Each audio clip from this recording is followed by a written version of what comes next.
When did a funeral go terribly wrong? My neighbor Anna knocked on my door one morning looking desperate. She offered me $200 to attend her aunt's funeral that afternoon and pretend to be a grieving friend. Apparently appearances really mattered to their family, and an empty funeral would bring shame upon the whole bloodline or whatever. She gave me a brief bio of her aunt to memorize, and emphasized that at no point should I mention and definitely not interact with her aunt's son, Dylan. He'd been unstable since his mother died. Apparently Dylan had been questioned by police about the death, but they couldn't prove anything. I needed the money and figured I could sit in a church for an hour, so that wasn't enough to scare me away. But then I arrived at the funeral home. It was almost empty. Dylan sat alone in the second row, rocking slightly back and forth while staring at his mother's casket. He was younger than I expected, maybe 25, wearing a suit that didn't fit right and muttering something under his breath. When I signed the guest book with the fake name Anna gave me, Dylan's head snapped around to watch me write. My hand started shaking as I finished the signature, and I chose a seat near the back, close to the exit. During the opening prayers, Dylan kept turning to look at each attendee, studying faces like he was memorizing them. The priest seemed nervous and rushed through the initial remarks, glancing at Dylan between sentences. When it came time for family to speak, Dylan stood up before anyone else could move, his chair scraping loud against the floor. He walked to the podium slowly, running his hand along his mother's casket as he passed. His eulogy started normal enough, talking about his mother's garden and her love of birds, but then he said she would still be here if certain people hadn't abandoned her. Anna's family shifted uncomfortably as Dylan's voice got louder. Everyone in this room knows what they did, how they left her to suffer alone while they lived their perfect lives. He started pointing at specific relatives, naming their sins. Aunt Anna, who wouldn't lend her money for medicine. Uncle Robert, who called her a burden. Cousin Sarah, who blocked her phone calls. My stomach dropped as I realized this wasn't grief, but rage, and I started calculating how fast I could reach the door. The priest tried to intervene, but Dylan grabbed the podium with both hands and kept going, his voice getting more unhinged. She begged all of you for help, and you let her die alone in that house, probably grateful she was finally gone. Someone's baby started crying, and Dylan screamed, "Shut up!" so loud the stained glass windows seemed to shake. The mother rushed out with the child while Dylan watched, then said, "That's right, leave, just like you all left her." I wanted to follow her so badly, but knew moving would draw his attention to me. Anna was typing furiously on her phone, probably texting someone to call security, while Dylan pulled out a stack of papers from his jacket. I have here every email, every text, every voicemail she left begging for help that you all ignored. He started reading them out loud, his mother's desperate words echoing in the church, while relatives began standing to leave. But Dylan stepped down from the podium and stood in the center aisle, blocking the path. My legs tensed, ready to run, but I was trapped in the middle of the pew, with no way out, except past him. "Nobody leaves until I'm finished," he said, reaching into his jacket again. The priest said something about calling the police, and Dylan laughed, this broken sound that made everyone freeze. "Go ahead, call them. They should know what really happened anyway." He walked over to the casket and put both hands on it, looking at each of us in turn. "You all culled her with your neglect, but one of you did more than that, didn't you?" When his eyes landed on me, I tried to look confused rather than terrified, remembering I was supposed to be a grieving friend. An old woman tried to edge toward the side door, but Dylan moved faster than seemed possible, slamming it shut and turning the lock. "My mother didn't just die," he said, his voice dropping to almost a whisper that was somehow worse than the screaming. "Someone in this room took her life, and the person who did it is sitting right here among us, pretending to grieve." He reached into his jacket again and pulled out a thick folder. "I have the proof right here. The medicine that was swapped, the doses that were changed, and I know exactly who did it." The $200 in my pocket felt like it was burning through my skin as I realized how badly I'd miscalculated taking this job. This guy was looking for someone suspicious, and I was literally a stranger crashing his mother's funeral. I was the obvious suspect. Dylan walked to the main entrance and locked it with a key from his pocket, then held up his phone showing he'd already called 911. "The police are on their way, but we're going to have our own trial first," he said, pulling something else from his jacket that caught the light. "Nobody leaves this church until I find out which one of you murdered my mother." The thing in his hand was a knife, not huge but big enough, and he held it loose at his side while his eyes moved across every face in the church. My heart hammered so hard I thought everyone could hear it,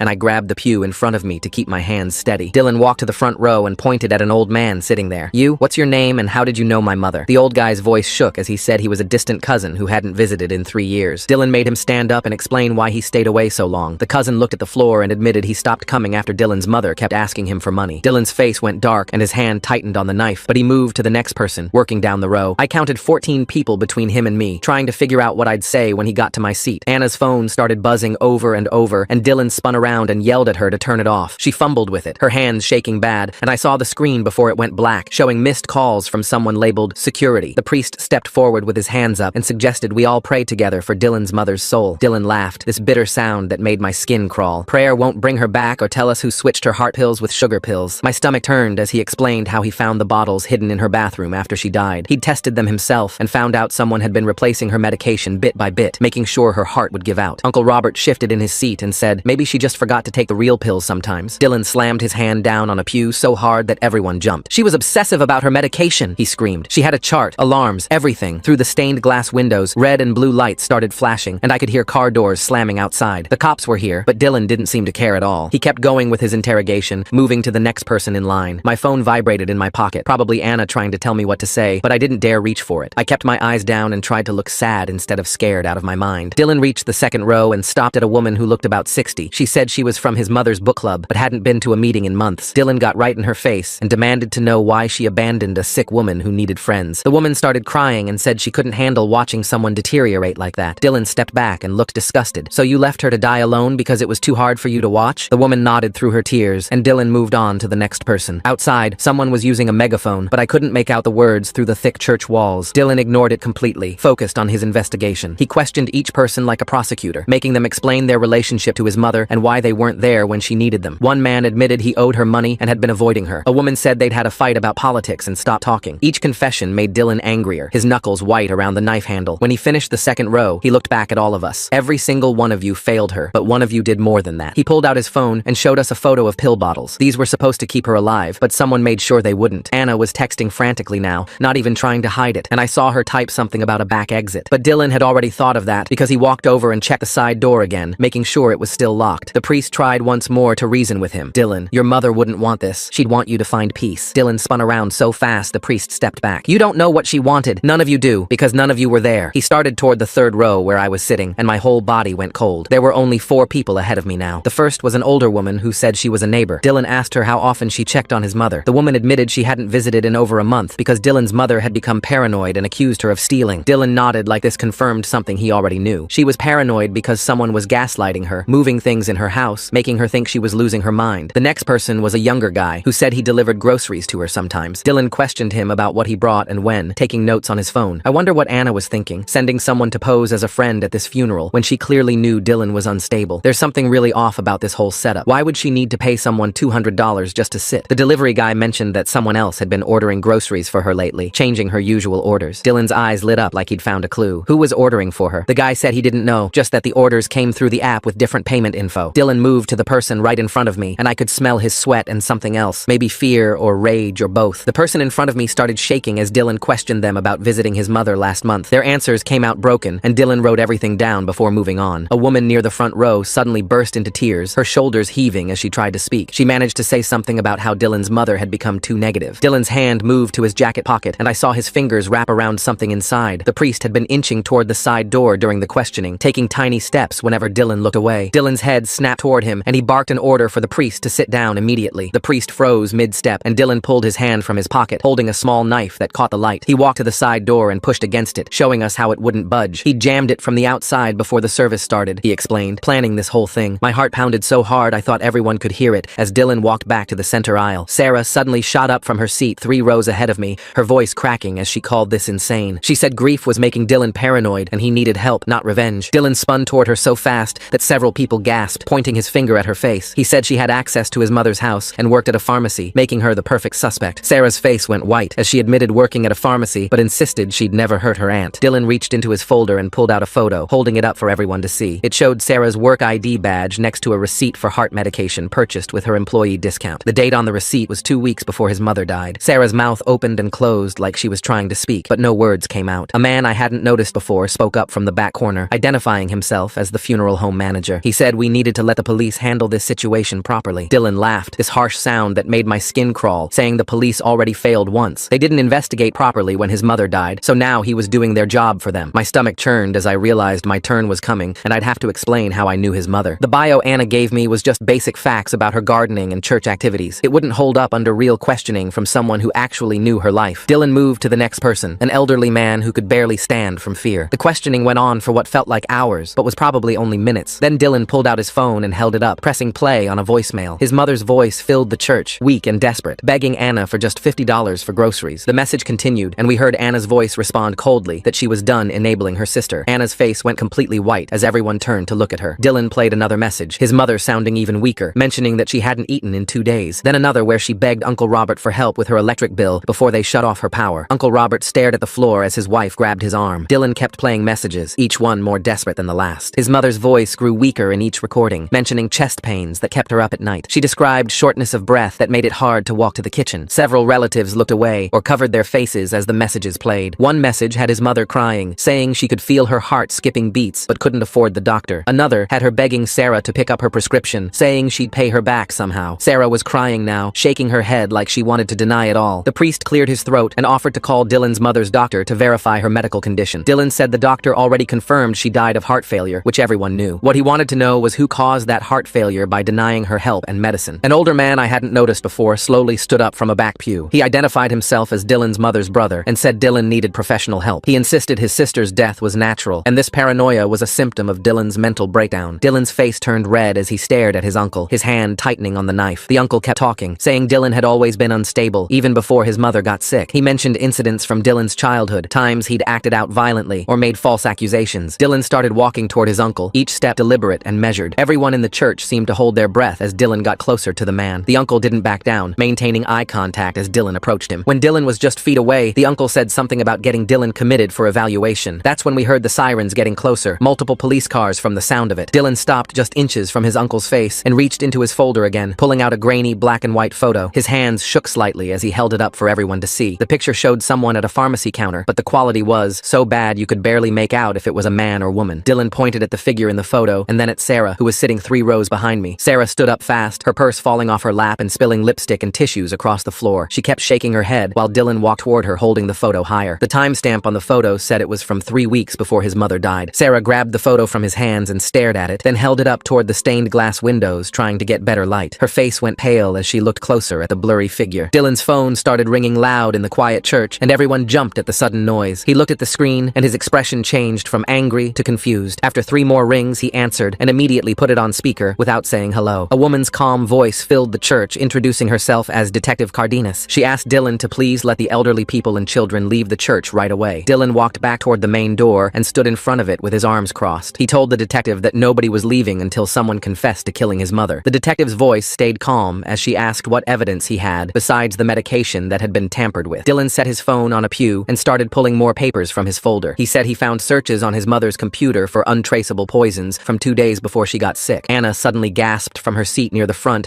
and said his mother must have been researching for her mystery novels. She used to write them years ago and was always looking up weird stuff for her stories. Dylan laughed, but it wasn't a happy sound at all. He said his mother hadn't written anything in years because she was too sick and depressed to even get out of bed most days. The receipt he'd shown earlier was still sitting on the podium, and I could see it from my seat. Something about it looked wrong, and then I realized the pharmacy logo was different from the one where Sarah worked. My heart started racing as I tried to decide if I should say something or just stay quiet and hope he didn't notice me. Sarah suddenly jumped up again and said her friend Octavia worked at that pharmacy chain. She reached for her phone, even though Dylan had warned everyone not to use them earlier. Dylan watched as she scrolled through her contacts with shaking fingers. Sarah found the number and looked at Dylan, waiting to see if he'd stop her. He nodded once, and she dialed, putting it on speaker like he had with the detective. The phone rang 4 times before a woman answered, sounding confused about why Sarah was calling during work. Sarah's words came out in a rush, asking if anyone had used her employee information to buy heart medication 3 weeks ago. Octavia said she'd need to check the computer records, but it would take a few minutes to pull everything up. The church went completely silent, except for the sound of typing coming through Sarah's phone and the police radio chatter getting louder outside. We could all hear Octavia clicking through different screens and occasionally making little humming sounds as she searched. The detective's voice came back through Dylan's phone, asking about his relationship with his mother while we waited. Dylan's shoulders dropped a little as he admitted they fought all the time about her refusing to move to an assisted living place. He said he begged her every week to let him help, but she was too stubborn and proud to leave her house. His voice cracked when he said he would never hurt her, no matter how frustrated he got. Uncle Robert cleared his throat loud enough for everyone to hear and then stood up from his pew. He mentioned that Dylan's mother had changed her will just a month before she died. Instead of splitting everything between the family like she'd always planned, she left it all to Dylan. Several relatives turned in their seats to stare at Dylan with their mouths hanging open. Dylan's face went red, and he started yelling that he didn't even know about the will until after she died. The detective asked him to stay calm, but Dylan was pacing now, his footsteps echoing off the stone floor. How did Dylan get those voicemails if his mom was calling other people? That grainy pharmacy photo is making me think. Who took it, and why keep something so blurry? Sarah's phone made a noise, and Octavia said she found something in the system. Everyone leaned forward trying to hear better as Octavia explained someone had used Sarah's old employee code from when she worked there 5 years ago. The purchase was for the exact medication Dylan's mother had been taking, but in a different dosage. Sarah started crying and saying she hadn't worked there in years and didn't even remember her code. Dylan grabbed Sarah's phone and asked Octavia if there were security cameras that far back. Octavia said the footage was deleted after 30 days, but the transaction showed it was paid in cash. The detective on Dylan's phone said she needed everyone to stay calm until officers could arrive and take statements. Through the stained glass windows, we could see red and blue lights flashing as police cars pulled up outside. Dylan's face went bright red as he yanked papers from his folder and waved them at the room. The will change was dated 6 months ago, ago, way before his mother got really sick and he started yelling about how they only cared about her money. His phone buzzed and Octavia's voice came through the speaker saying someone had used an employee discount that day for the medicine purchase, but the name in their system was smudged and she could only tell it was paid in cash. The priest cleared his throat and asked real quiet if people could at least use the bathroom, and Dylan thought about it for a second before saying, okay, but only one at a time with the funeral home manager as an escort, starting with the old folks. An elderly woman stood up first, shaking as she walked toward the side door with the manager, and I saw her lean close to whisper something urgent to him as they passed Dylan's line of sight. Dylan's head snapped toward them, and he demanded to know what she'd said, his voice getting louder and more paranoid with each word. The manager tried to stay calm, but Dylan grabbed his arm, and the guy admitted she'd asked him to unlock a window in the bathroom so people could escape. Dylan completely lost it then, screaming at everyone to hand over their phones right now, and he grabbed a donation box from a pew and started going row by row collecting them. Anna tried to protest, but Dylan pointed the knife right at her face and said she was the one who benefited most from his mother's death because now there were no more begging calls and no more guilt trips. She handed over her phone while tears ran down her face, and then Dylan moved toward my row. When he got to me, his eyes narrowed and he asked my name, so I gave him the fake one Anna had told me to use, trying to keep my voice steady while remembering all the made-up details about our friendship. He asked how I knew his mother, and I told him we met at the library and bonded over mystery novels, my heart pounding as he asked which authors. I named a few popular ones I'd seen at the grocery store checkout, praying they were the right kind, and watched his face for any sign he didn't believe me. Dylan stared at me for what felt like forever before moving on to the next person, but my relief didn't last long because he announced he was going to check everyone's ID against the guest book to find anyone who didn't belong. The detective's voice came through his phone, asking if she could send in water and insulin for a diabetic person who needed it, and Dylan thought about it before agreeing, but only if one officer brought it alone and unarmed. The detective agreed, even though you could hear she didn't like it, and Dylan walked back to the front of the church to wait by the door. Everyone was looking at each other, trying to figure out what to do, and I could feel sweat running down my back as I realized I had no ID that matched the fake name I'd given. The old woman who'd gone to the bathroom was back in her seat, looking defeated, and the manager stood against the wall with his hands shaking. Dylan kept pacing between the casket and the door, muttering about how someone in this room was a killer, and he was going to prove it. My pocket felt like it was on fire where Anna's $200 sat folded up, and I started thinking about whether I should just confess I was hired to be here before he figured it out himself. But then I remembered what he'd said about his mother being murdered, and realized confessing might make me look like I was involved in something way worse than just crashing a funeral for money. The knife in Dylan's hand caught the light from the stained glass windows as he turned to face us again, and I could see fresh scratches on the blade like he'd been using it recently. Outside, more sirens were arriving, and through the windows, we could see cops setting up some kind of perimeter around the church. Dylan noticed too and laughed, saying they could surround the place all they wanted, but nobody was leaving until he found out who killed his mother. He walked over to Uncle Robert and demanded to see his ID first, and Robert fumbled with his wallet while his hands shook. Dylan compared the name to the guest book and moved on to the next person, getting closer to my row with each check. I tried to think of an excuse for why my ID wouldn't match, but my mind was completely blank with panic. Anna was crying harder now, probably realizing her plan to make the funeral look full was about to get me and maybe her in serious trouble. Dylan finished checking another person's ID and moved to the row in front of me, only 3 people away from discovering I didn't belong here. The detective's voice came through the phone again, saying the officer was ready to come in with the supplies, and Dylan walked to the door to unlock it, giving me a few more seconds to figure out what I was going to do when he got to me. The door opened, and a guy in a paramedic uniform walked in, carrying a box of water bottles and medical supplies. He moved through the room, checking on people, taking the old man's pulse, and giving him some glucose tablets from his kit. Dylan watched every move the paramedic made while still holding those IDs he'd been checking. The paramedic's name tag said Palmer, and he worked his way around the room real calm, like he'd done this 100 times before. When Palmer got to me, I scribbled a quick note on the back of a prayer card about that pharmacy receipt Sarah had shown earlier. Palmer took my pulse, and I pressed the note into his palm while he checked my wrist. He didn't react at all, just slipped it into his pocket and moved on to the next person. Dylan went back to checking IDs against the guest book, comparing each driver's license to what people had written when they came in. He was only 2 people away from me now, and my hands started sweating. The woman in front of me handed over her license, and Dylan studied it, then nodded and gave it back. Then he was standing right in front of me, holding out his hand for my ID. I pulled my wallet out slow, trying to think of what to say, and handed him my license. His eyes went from the license to the guest book, then back to the license, and his whole face changed. "This says your name is different from what you wrote," he said loud enough for everyone to hear. Every single person turned to look at me, and I felt my face get hot. "I sometimes use my middle name socially," I said, but even I could hear how fake that sounded. Dylan's hand with the knife started shaking, and he stepped closer to me. "You're lying," he said, and his voice had gone real quiet, which was worse than the yelling. "Who are you really, and why are you here?" The detective's voice came through the phone speaker, saying she had information about that pharmacy receipt. "I traced it to a different location entirely," she said. "Neither Sarah nor her friend works at that pharmacy." Dylan looked torn between dealing with me and this new information about the pharmacy. The priest cleared his throat and said, "Maybe I should explain myself fully to everyone." I knew I had no choice now. Everyone was staring at me, waiting for an answer. "Anna asked me to come," I said, and Anna's face went white. "She said she needed support support during the funeral. Dylan spun around to face Anna, so fast she took a step back. You brought strangers to my mother's funeral? His voice was getting louder with each word. Why would you need to bring outsiders to a family event? Anna started crying, and her hands were shaking as she tried to explain. I've been hiring people to attend family events for years, she said between sobs. Our family kept getting smaller, and I was so ashamed of how few of us were left. The room went dead silent for a second before everyone started talking at once. Uncle Robert looked disgusted and shook his head at Anna. Sarah actually laughed, this bitter sound that cut through all the other noise. This is so typical of you, Anna, Sarah said, always worried about how things look while our aunt was dying alone. That set everyone off, and suddenly the whole family was yelling at each other. Anna was sobbing about how she just wanted the family to seem normal and respectable. Uncle Robert was saying this was exactly why he stopped coming to family gatherings. Sarah kept bringing up every time Anna had chosen appearances over actually helping their aunt. Dylan stood in the middle of it all, still holding my license, looking like he didn't know what to do with all this new information. The priest tried to calm everyone down, but nobody was listening to him anymore. Palmer the paramedic had moved closer to the door and was talking quietly into his radio. The detective's voice came through the phone again, saying she needed Dylan to focus on the pharmacy lead. This is important, she said. The pharmacy where that receipt came from is connected to several other suspicious deaths. Dylan looked at the phone, then at me, then at his family tearing into each other. His mother's casket sat there in the middle of all this chaos, and I saw his face crumple for just a second. Palmer slipping that note into his pocket without even blinking makes me wonder if he's done this kind of thing before. The way Dylan's checking every ID against that guest book seems really careful for someone who just grabbed a knife and started making threats about his mom being murdered. Then he threw my license back at me and grabbed the phone to talk to the detective. Tell me everything about this pharmacy, he said, turning his back on the family fight. Anna was trying to defend herself, saying she just wanted their aunt to have a proper funeral with people there. Sarah shot back that their aunt would have preferred one real person over a room full of paid strangers. The relatives were taking sides now, some defending Anna and others attacking her. An older woman said Anna had always been fake, and this just proved it. Someone else said at least Anna showed up, which was more than half the family did. Palmer had opened the door, and 2 more paramedics came in, moving through the crowd, checking on people who looked upset. The detective was explaining something about prescription patterns, and Dylan was writing notes on his hand with a pen he'd grabbed from the podium. I sat there with my license in my lap, wondering if I should try to leave while everyone was distracted. But Dylan kept glancing back at me every few seconds like he wasn't done with me yet. The family fight was getting worse, and someone shoved someone else and a vase got knocked over. Water from the broken vase spread across the floor, while Uncle Robert grabbed someone's collar and Anna tried to pull them apart. Dylan watched the whole mess unfold, and something changed in his face, like he was seeing his family for the first time. The detective's phone buzzed, and she stepped away from the chaos to answer it, holding up one hand to get everyone's attention. Dylan's pen dropped from his hand and rolled under a pew as he looked around at all of us, at the fighting and the shouting and the broken flowers scattered everywhere. His shoulders started shaking, but it wasn't from anger anymore. It was something worse, like watching someone realize their whole world was a lie. The detective ended her call and walked back to the center of the room, pulling out her notebook. She said the pharmacy team found where that receipt came from, a little place near Shady Oaks Assisted Living, the facility Dylan had been begging his mom to move into for months. The purchase was cash, no credit card trail, but the pharmacist remembered the buyer because they asked so many questions about generic versions of heart medication. Dylan's whole body went rigid, and he stared at the detective like she'd just shot him. Everyone else went quiet, waiting for him to explode, but instead, he sank down onto the nearest pew and put his head in his hands. After what felt like forever, he looked up and said, yeah, he bought those pills. He was trying to find cheaper options for his mom because she kept crying about not being able to afford her prescriptions. Uncle Robert cleared his throat, and everyone turned to look at him. His face was red and sweaty, and he kept pulling at his tie like it was choking him. He admitted he told Dylan's mom to stop wasting money on name-brand drugs when generics worked just as good. Said she was being dramatic about needing specific brands. Sarah started crying then, real ugly crying with snot and everything, and between sobs, she confessed she told her aunt to skip doses sometimes to make the bottles last longer. She thought missing a pill here and there wouldn't matter that much, especially when money was so tight. More people started talking over each other, admitting things they'd said or done. Someone told her to try herbal supplements instead. Another person said they gave her advice about cutting pills in half to stretch them out. The old woman near the back admitted she told Dylan's mom that doctors overprescribe anyway, and she probably didn't need half of what they gave her. Each confession hit Dylan like a physical blow, and he kept flinching, his hands gripping the edge of the pew so hard his knuckles went white. The detective was writing everything down, her face getting more and more concerned as the picture came together. All these people giving conflicting medical advice to a sick woman who just wanted help paying for her medicine. Dylan stood up suddenly, and everyone stepped back, but he just walked to his mother's casket and put both hands on it, his whole body shaking now. The detective approached him carefully and suggested maybe this wasn't murder at all, just a horrible accident caused by poverty and too many people thinking they knew better than doctors. She asked Dylan to unlock the doors so they could investigate properly without anyone being held against their will. Dylan nodded, but said he needed everyone to say it out loud first, to admit what they did to his mother. One by one, people stepped forward. Anna admitted she ignored her aunt's calls because she was tired of hearing about money problems. Uncle Robert said he called her a burden to her face the last time they talked. Sarah confessed she blocked her number after too many late-night crying calls. Each admission made made Dylan sink lower until he was basically collapsed against the casket. When everyone else had spoken, all eyes turned to me. I reached into my pocket and pulled out the $200 Anna gave me, the bills damp with sweat from being clutched so tight. I walked to the front and put the money on the pew next to Dylan, then told everyone Anna paid me to be here because she was worried about how an empty funeral would look. The whole room went silent, and Anna's face turned bright red. She rushed forward and tried to grab the money, saying I should keep it, that she was sorry, that she didn't mean for things to go this way. I pushed her hand away and said the money should go to getting Dylan's mom a real headstone instead of whatever cheap marker they were planning. It felt like the smallest, most useless gesture, but I didn't know what else to do. Dylan picked up the bills and stared at them like he'd never seen money before, then looked at Anna with this expression that was somehow worse than anger. The detective gently took the money from Dylan's hand and put it in an evidence bag, saying they'd need to document everything for the investigation. Dylan finally walked to the main door and unlocked it with shaking hands, then went back to sit next to his mother's casket while people started filing out. Most of them couldn't even look at him as they passed. Anna tried to approach him, but he held up one hand without looking at her, and she stopped, then turned and basically ran out of the church. I stood there not knowing if I should leave or stay, watching Dylan sit alone with his dead mother while the detective made phone calls and the priest started cleaning up the broken vase. Dylan stood up slowly and walked back to the front doors, pulling the key from his pocket with shaking hands. He turned it in the lock and stepped aside as people rushed out like water breaking through a dam. I stayed in my pew, watching everyone push past each other to escape. The detective put her phone away and nodded at two officers who entered carefully through the open doors. They approached Dylan with their hands visible but ready, speaking to him in calm voices I couldn't quite hear. He didn't fight when they took the knife from his jacket, just handed it over handle first and let them guide him outside. The church emptied fast after that, leaving just me, the priest, and a few officers taking pictures of everything. Detective Cardenas walked over to my pew and asked me to come give my statement at the station. I followed her out past the broken flowers and overturned chairs, past Dylan sitting in the back of a police car, staring at nothing. At the station, she led me to a small room that smelled like old coffee and had me write down everything that happened. When I got to the part about Anna paying me to attend, she stopped writing and looked up at me with this disappointed expression. She said I could face charges for false representation at a funeral, that what I did was fraud, even if I didn't know things would go bad. She told me I should have known better than to take money to pretend to grieve someone I never met. I handed over the $200 from my pocket and she put it in an evidence bag, saying it would be returned to Anna's family. Outside the station, I watched them load Dylan into an ambulance instead of taking him to jail. The paramedics were gentle with him, talking softly as they helped him onto the stretcher. His family stood around the parking lot in small groups, some still arguing about what he'd said in the church, others just standing there looking lost. Anna walked up to me near my car, her makeup running down her face in black streaks. She started saying she was sorry for getting me involved, but then tried to explain why it mattered, so much that the funeral looked respectable. She kept talking about family reputation and how empty funerals reflected badly on everyone, like that justified putting me in danger. I got in my car without saying anything and drove away while she was still talking. The parking lot was full of police cars and people who'd heard something happened and came to watch. They had no idea about the knife or the locked doors or how scared everyone had been inside. 3 days later, a court officer knocked on my door with a subpoena, requiring me to testify at the inquest into Dylan's mother's death. Detective Cardenas called that afternoon to explain they'd found evidence of medical neglect by the family, but no signs of intentional murder. She said Dylan's mother had needed expensive treatments the family refused to help pay for, and she died alone in her house after rationing her medication to make it last longer. The detective said my testimony about what happened at the funeral would be important for understanding Dylan's mental state. Over the next few days, Anna left 7 voicemails on my phone, each one more angry than the last. First, she demanded I return the money even though the police already had it. Then she threatened to sue me for emotional distress and defamation of character. The way Dylan's whole body language changed when he heard about that pharmacy near Shady Oaks really makes me wonder what was going through his mind in that exact moment. Did he realize right then that his mom died because everyone, including him, was trying? In the last message, she said I'd ruined her family's reputation and she'd make sure everyone knew what kind of person I was. I saved all the messages in case I needed them as evidence of our original deal. My neighbor asked if I was okay because I looked tired, and I realized I hadn't been sleeping well since the funeral. Every time I closed my eyes, I was back in that church with Dylan standing between us and the door. I kept hearing the sound of the lock turning and feeling that trapped panic all over again. 2 weeks after the funeral, I still woke up sweating from dreams about being locked in small spaces. I'd already decided to tell the truth at the inquest about everything, including why I was really at that funeral. Maybe admitting my part in the whole mess would help me stop feeling so guilty about taking that money. The inquest was scheduled for next month, and I spent a lot of time thinking about what I'd say. Part of me wanted to protect Anna despite everything, but I knew lying under oath would only make things worse. Dylan deserved to have the whole truth come out about how his family treated his mother, even if that truth included me pretending to care about a woman I'd never met. Thanks for sticking around while I rambled through all these random questions. Hopefully my curiosity wasn't too much. I'll catch you in the next one. Like the video, it helps more than you think.